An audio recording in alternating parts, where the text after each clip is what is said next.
All right, this is a review for The Wastelands by Stephen King. This is book number 3 in the Dark Tower. And if you are a fan of this series and you love this and you love Stephen King, here's your warning to dip out now and go away because you're not going to like what I have to say. Um, so you've been warned. And there's probably going to be some spoilers in here as well. So if you're wanting to read this book and not have aspects of it spoiled for you, here's your chance to leave because I'm going to talk about this book and it's not going to be good. All right, this is The Wastelands. So we pick up, I think, 5 weeks after the end of The Drawing of the Three. Now, The Drawing of the Three is a lie. The Drawing of the Three, we're supposed to draw 3 characters for Roland's quest. They're going to be companions on the way to the Dark Tower. But we only picked up 2. So this should be called The Drawing of the Two. So we've got Eddie Dean, the drug addict, and Susanna, who is a blaxploitation character mixed with, I don't know, a civil rights activist, well-to-do lady. Okay, so she wavers back and forth between this blaxploitation character and this really Maya Angelou. All right, so Maya Angelou and whoever, Foxy Cleopatra.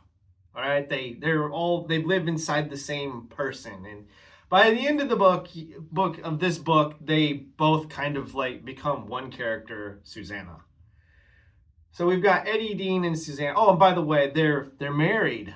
Yeah, because whatever. Stephen King likes to write garbage romance because he's terrible at love relationships in books. He continues to be awful. It's super cringy. Oh, did I mention that she has no legs? That Susanna Odetta has no legs because her legs got cut off by a choo-choo train accident. Because she got pushed onto some train tracks. We'll just move on. So this book begins with the giant cyborg bear that's dripping tapeworms all over the place. And you're like, what is happening with the radar dish on top of its head? And, it turns out that this is one of the guardians of the 12 beams that lead to the Dark Tower. Now, why have we never heard of this before? Roland's never mentioned 12 guardian animals that guard 12 beams to the Dark Tower. But here we go. Because you know why? Because Stephen King's just making this up as he goes along.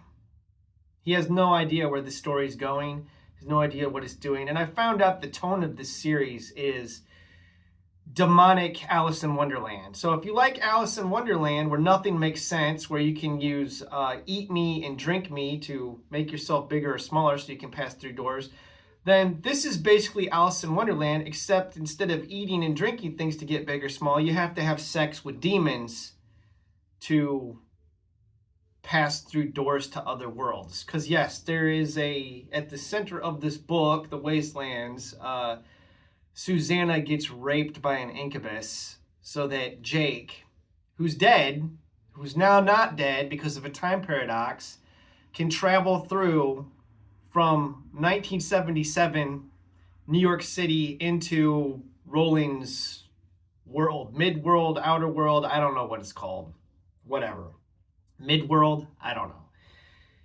And then they go on their journey and inexplicably for plot reasons, because bad writing, Stephen King has turned Eddie and Susanna into gunslingers. Even though it took Roland his whole life to train to be a gunslinger, Eddie Dean and Odetta are now called gunslingers, and they can shoot a tick off of a dog's backside. They're Deadeye. They're like Johnny Ringo and Tombstone. They can shoot better than Marshall Dillon in Gunsmoke. So they got to go to the city of Lud, right? Where there's a civil war between these 2 rival factions. And one of the factions is called the Pubes. I'm not joking. The Pubes. Awful. And there's really not a whole lot that happens here.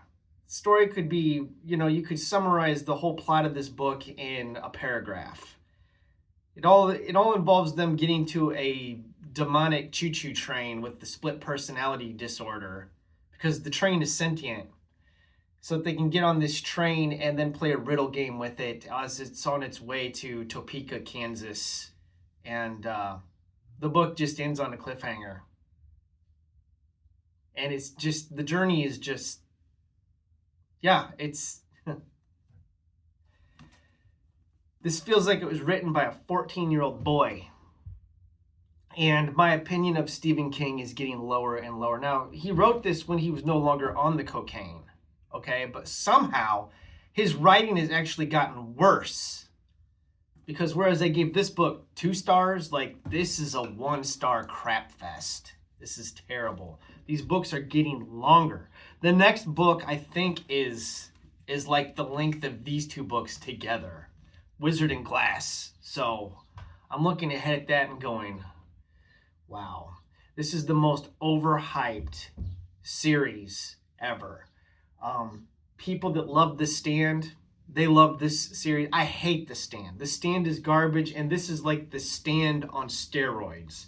This story has no direction, no rules. It's Alice in Wonderland rules, so I wouldn't be surprised if giant caterpillars smoking hookahs show up, or if we get, like, I don't know, let's throw some Wizard of Oz elements in here. I mean, where's Dorothy and Toto could show up in this. We could have a Tin Man with an axe and a straw man that doesn't have a brain. That's where we're at. We are in demonic fairy tale world with rape demons and PEDO characters that are trying to abduct Jake. Hot garbage, 1-star crap fest. Stephen King stinks. Okay, go ahead, shred me. I don't care. He's a bad writer. He's bad. He's terrible. You can say, well, he's got some good books. Look, he's written like 90 books. He's guaranteed to have at least a couple of them that are good out of that mountain of garbage. But, like, dude, come on, man. This is just bad. This isn't even just like Stephen King mediocre writing. This is bad writing.